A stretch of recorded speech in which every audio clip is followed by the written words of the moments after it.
വിളിച്ചപ്പാടെ എന്റെ ഭഗവതി. അവിടെ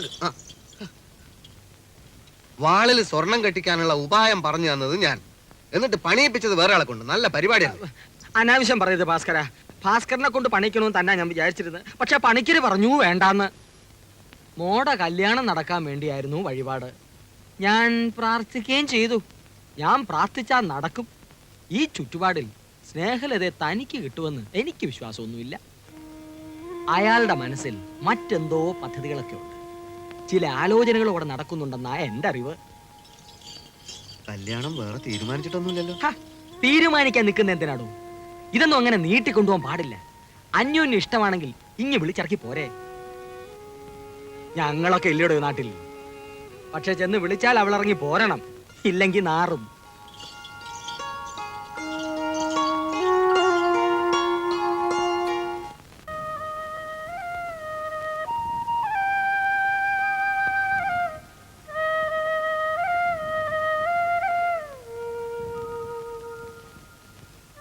ഒരു വെളിച്ചപ്പാട് തുള്ളിയെന്നും കേട്ട് എന്നോടെന്തിനാ മുഖം വീർപ്പിക്കുന്നേ?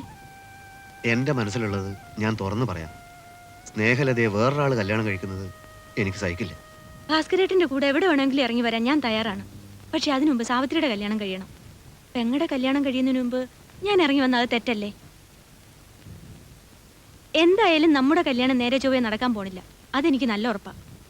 പിന്നെ എന്ത് ചെയ്യും? ഒരു കുറുക്കുവഴിയുണ്ട്. എന്ത് വഴി? വഴി ഇത്തിരി തെറ്റായ വഴിയാ. എന്നാലും അതിന് അതിൻ്റെതായ ഒരു അന്തസ് കാണിച്ചാൽ രക്ഷപ്പെടും. ഇല്ലെങ്കിൽ ഭാസ്കരേട്ടൻ തന്നെയാ നാണക്കേട്.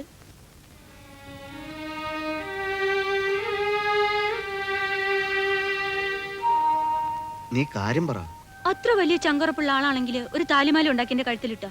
പിന്നാരും എന്നെ കൊണ്ടുപോയില്ലല്ലോ. സത്യാണോ നീ പറയുന്നത്?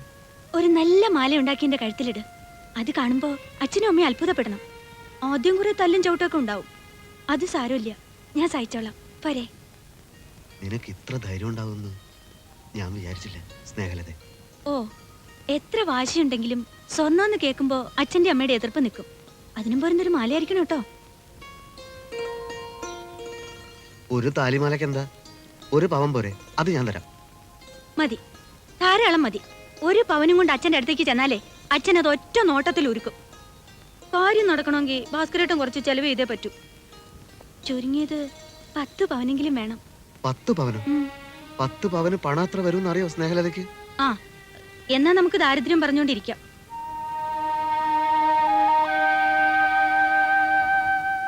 ഇതൊന്നും നടക്കാൻ പോണില്ല. നമ്മൾ കല്യാണം കഴിക്കാനും പോണില്ല. അച്ഛന്റെ മുമ്പില് ഭാസ്കരേട്ടനെ ഒരു വലിയ ആളാക്കാനായിരുന്നു ഞാൻ മോഹിച്ചത്. കല്യാണം കഴിഞ്ഞ അങ്ങോട്ട് തന്നെയല്ലേ ചേരുന്നത്, പിന്നെന്താ? അല്ല, നീ പറഞ്ഞത് നേരാ. ഉണ്ടാക്കാൻ സാധിക്കാഞ്ഞിട്ടൊന്നുമല്ല, കുറച്ചു കാലത്തേക്കുള്ള ഒരു ഇടപാടല്ലേ. പക്ഷേ ഇതൊക്കെ ആണെങ്കിലും സംഗതി നടക്കുന്നുള്ളതിന് എന്താണ് ഒരു ഉറപ്പ്? ഉറപ്പോ? മാല എവിടെ നിന്നാണെന്ന് വെച്ചാൽ ഭാസ്കരേട്ടൻ തന്നാണെന്ന് ഞാൻ പറയും. അത്ര തന്നെ. പോട്ടെ, അതൊന്നും സാരമില്ല. നടക്കാത്ത കാര്യത്തിന് എന്തിനാ നമ്മൾ വെറുതെ വാശി പിടിക്കുന്നത്? ഞാൻ പറഞ്ഞിട്ടുമില്ല, ഭാസ്കരേട്ടൻ കേട്ടിട്ടുമില്ല. അതല്ല, നീ പറയുകയും ചെയ്തു, ഞാൻ കേൾക്കുകയും ചെയ്തു. 10 പവനല്ലേ? ഞാൻ നോക്കാം. ഞാൻ വിചാരിച്ച നടക്കും. 10 പവനേക്കാളും വലുത് എനിക്ക് നീയാ.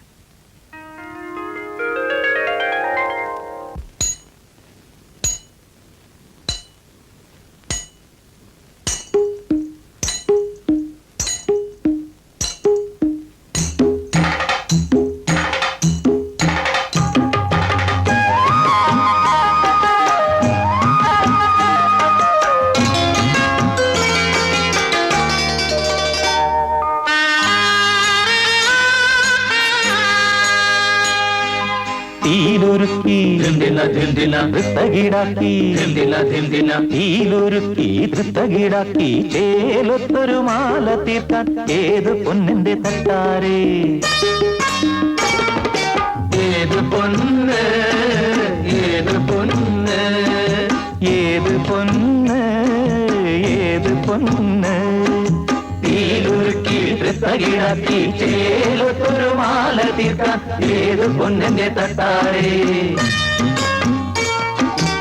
ഏത് പൊന്ന്, ഏത് പൊന്ന്.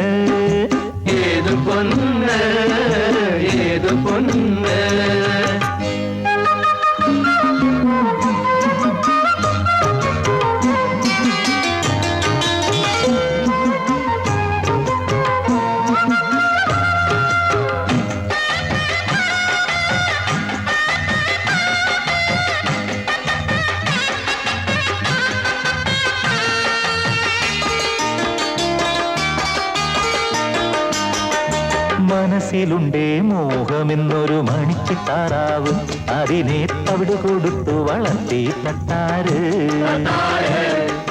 മനസ്സിലുണ്ടേ മോഹമെന്നൊരു മണിച്ചിത്താറാവ്, അതിനെ തവിട് കൊടുത്തു വളർത്തി തട്ടാര്. താമരയല്ലി കൊടുത്ത് ചാമയുമെള്ളും കൊടുത്ത്, താമരയല്ലി കൊടുത്തു ചാമയുമെള്ളും കൊടുത്തു. കുട്ടിത്താറാവിന്ന് കടിഞ്ഞൂൽ മുട്ടയിട്ടത് പൊന്മുട്ട, അത് പൊന്മുട്ട.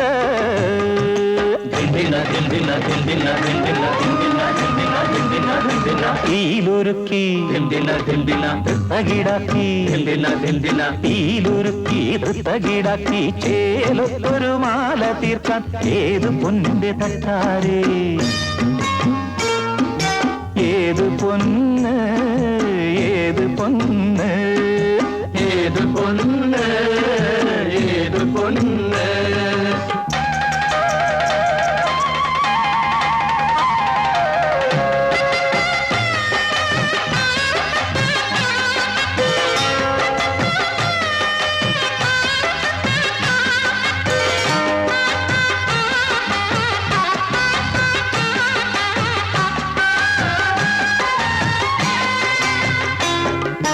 മനസ്സിനുള്ളിലെ സ്നേഹമുള്ളിക്ക് മണിത്തിരി വന്നു, അതിലെ മലരും നുള്ളി നടക്കും പെണ്ണിന്റെ.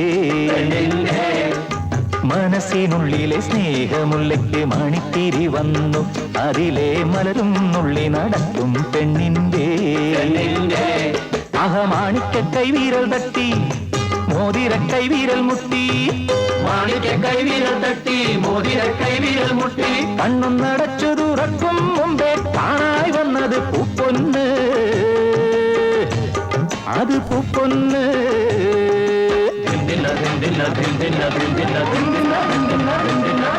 തീയിലൊരുക്കി തകിടാക്കി, തീയിലൊരുക്കി തകിടാക്കി, ചേലൊത്തൊരു മാല തീർക്കാൻ ഏത് പൊന്നിന്റെ തട്ടാരേ, ഏത് പൊന്ന്, ഏത് പൊന്ന്, ഏത് പൊന്ന്, ഏത് പൊന്ന്.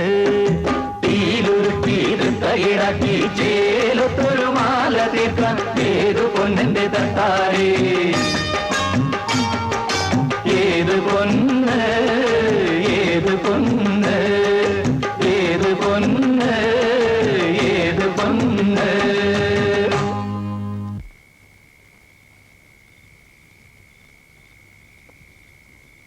മോളെ ചൂട്ടൊന്ന് കുത്തിക്കെടുത്തി.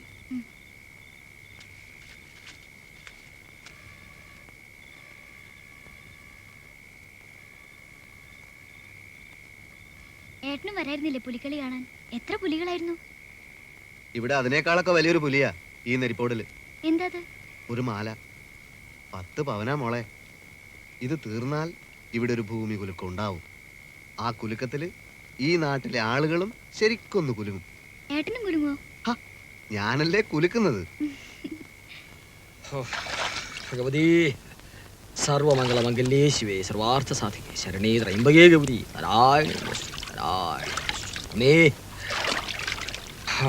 അമ്മേ ഭദ്രേ ഭഗവതി. സംഗതി സീരിയസ് ആവാൻ പോവാ. സ്നേഹലതയെ ഞാൻ വിളിച്ചിറക്കും. വെളിച്ചപ്പാടന്റെ പിന്നിലുണ്ടാവുമെന്ന് ഉറപ്പാണോ?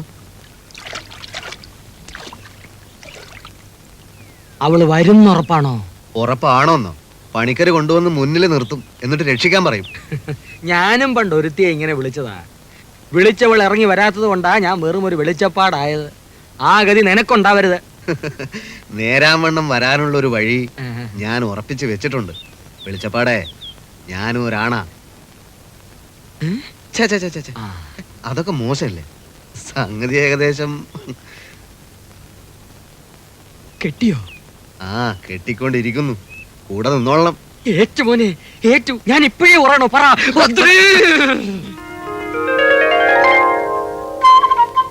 10 പവൻ. ഒരു പണത്തൂക്ക് അങ്ങോട്ടുമില്ല ഇങ്ങോട്ടുമില്ല. എങ്ങനെയുണ്ട്? അറിയാൻ വേണ്ടി മാത്രം പറയാ. സാവിത്രിക്ക് വേണ്ടി കരുതിയ സ്വർണം വരെ ഞാനിതിൽ ഉരുക്കി ഒഴിച്ചു. നിനക്കും എനിക്കും വേണ്ടിയല്ലേ? നീ എൻ്റെ ഭാര്യയായിട്ട് വരുന്നതിൽ ഏറ്റവും കൂടുതൽ സന്തോഷം ഉണ്ടാവുക സാവിത്രിക്കായിരിക്കും. വെട്ടിത്തരട്ടെ. വേണ്ടായിരുന്നു. ഞാൻ കാരണപ്പോ നീ കാരണം തന്നെയാ. നീ ഇല്ലെങ്കിൽ ഞാൻ പിന്നെ ആരെ സ്നേഹിക്കുമായിരുന്നു?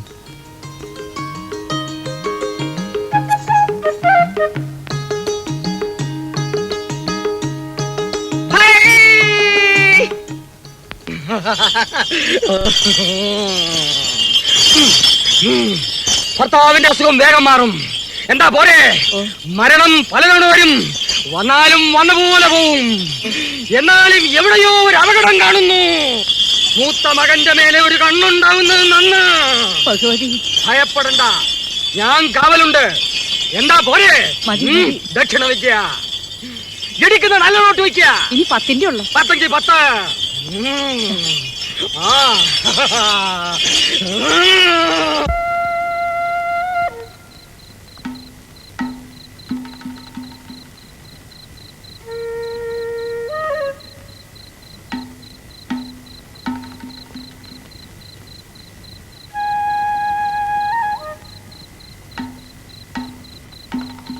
അതും ഇതും ചോദിച്ച് ഇനിയിപ്പോ കുഞ്ഞിനെ വേദനിപ്പിക്കണ്ട.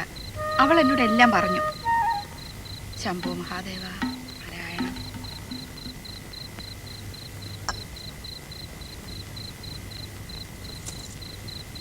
ഇതിപ്പോ ഇത്ര വലിയ ആന കാര്യമൊന്നും അല്ല. എന്റെ മോക്ക് അവനൊരു സമ്മാനം കൊടുത്തെന്നല്ലേ ഉള്ളൂ. ചേടാ വെച്ച് നീട്ടിയപ്പോ അവൾ എങ്ങനെയാ വേണ്ടാന്ന് പറയാ? വേറെ ആരും അറിയോ കാണുമോ ഒന്നും ചെയ്തില്ലല്ലോ മോളെ. ഇല്ലമ്മേ. ആ അത് മതി.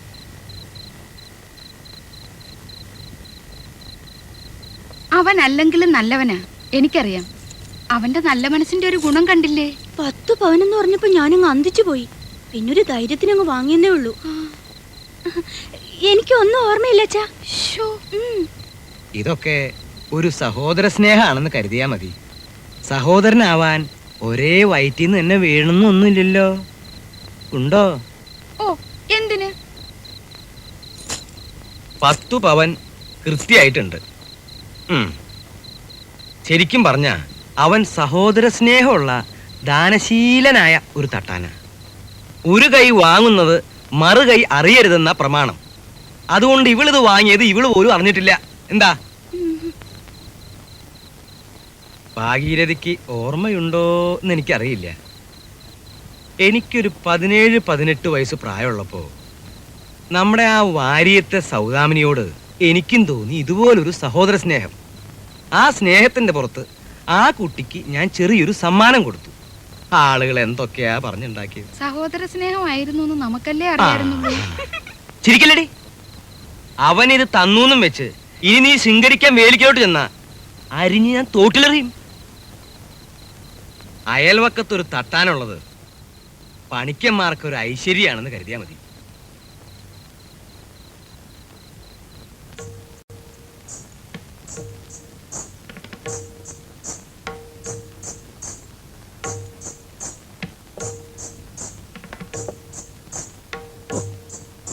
വല്ലാത്തൊരു ചവിട്ടു കാപ്പ. തിരിച്ചങ്ങോട്ട് ചവിട്ടാൻ ഒരു വയ്യും കാണില്ലല്ലോ പടച്ചോനെ.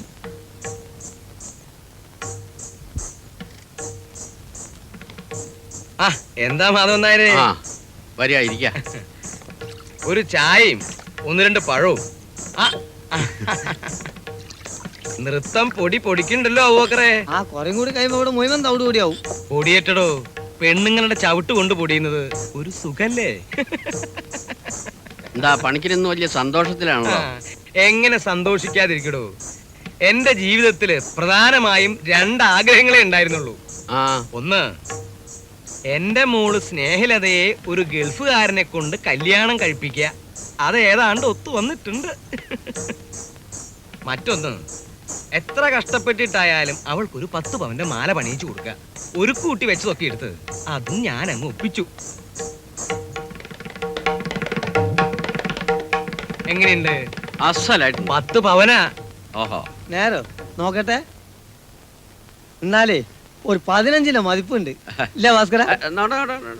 വളരെ കാലായിടോ അവൾ ഒരു മാല വേണമെന്ന് പറയണേ. അവളുടെ ആഗ്രഹമല്ലേ. ചെലവൊന്നും ഞാൻ നോക്കിയില്ല. പണിക്കൊരു കലക്കി. ഈ സ്നേഹമുള്ളതെന്താന്ന് പറഞ്ഞാലുണ്ടല്ലോ, അത് താനാ. നല്ല പണി, സമ്മതിച്ച്.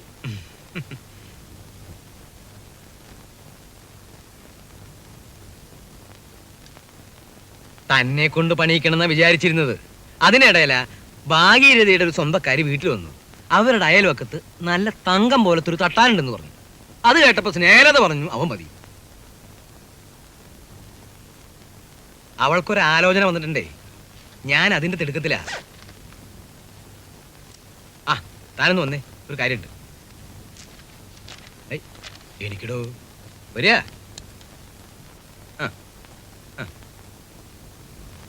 സംഗതി ഗൾഫാ. നടക്കുകയാണെങ്കിൽ അങ്ങ് നടക്കട്ടെ. ഗൾഫ് അവൾക്കും താല്പര്യ. 2-4 ദിവസത്തിനകം അവരിങ്ങ് കാണാൻ വരും. താൻ ഒരു ഉപകാരം ചെയ്യണം. അവർ വരുന്ന ദിവസം തൻ്റെ വീട്ടിൽ നിന്ന് 2 ചെമ്പ് പാത്രങ്ങളും അവിടെയുള്ള ആ പിച്ചളക്കിണ്ടിയും 2 കസേരയും വായ്പ തരണം. നമ്മുടെ ഭാഗത്തു നിന്ന് കാണിക്കാൻ എന്തെങ്കിലും വേണ്ടേ? 10 പവന്റെ മാല കാണിച്ചുകൊണ്ടൊന്നും ഇപ്പോഴത്തെ കാലത്ത് ഒരു കാര്യമില്ലടോ. താൻ എൻ്റെ വലങ്കൈയായി നിൽക്കണം. അവൻ ഗൾഫാ. അവിടെ തട്ടാമാർക്ക് നല്ല ചാൻസാ. തൻ്റെ കാര്യം അവള് നോക്കിക്കോളും. അത് ഞാൻ ഏറ്റു.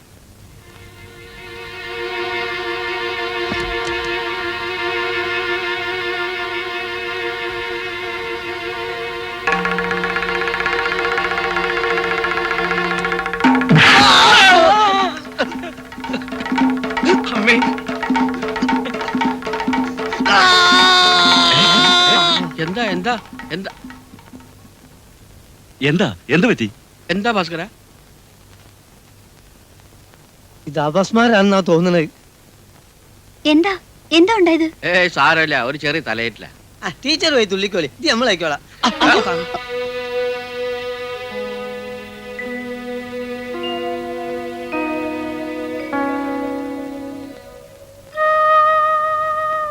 കിടന്നോളൂ, എണീറ്റ വീഴും. അല്ല, എണീറ്റിരിക്കട്ടെ, ഇത്തിരി കാറ്റ് കൊള്ളട്ടെ.